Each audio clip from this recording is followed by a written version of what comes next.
ប្រាសាទកណ្ដោយក្សប្រាសាទកណ្ដោយក្សស្ថិតនៅក្នុងព្រៃក្រុងអង្គរធំប្រៀបដូចជារតនសម្បត្តិដ៏មានតម្លៃដែលកំបាំងក្នុងព្រៃ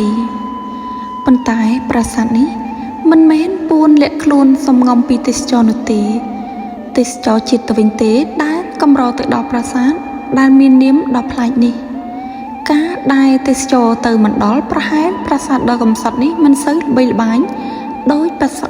ជាប្រាសាទផ្សេងទៀតប្រាសាទកណ្ដោយក្សស្ថិតនៅខាងកើតជំហៀងខាងជើងនៃព្រះលៀនជលដំរីដើម្បីទៅដល់ប្រាសាទនេះទេសចរអាចជិះកង់ម៉ូតូឬថ្មើរជើងឬអាចដើរចេញពីប្រាសាទកោសក់រួចបន្តដល់ប្រាសាទជោមដើរទស្សនាប្រាសាទទាំងនេះបណ្ដើរភ្ញៀវទេសចរនឹងទៅដល់ប្រាសាទតាទួតដែលជាប្រាសាទព្រះពុទ្ធសាសនាដ៏ធំមួយ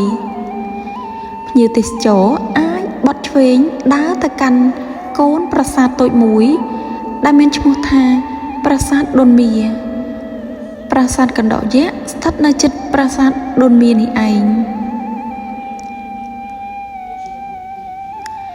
បើមិនមានពេលទស្សនាច្រើនទេសចរអាចដើរចូលតាមប្រាសាទដុនមាតែម្ដងរួចដើរទៅឆ្វេងដៃ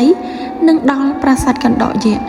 ប្រាសាទនេះត្រូវបានកសាងឡើងនៅក្នុងសតវត្សទី12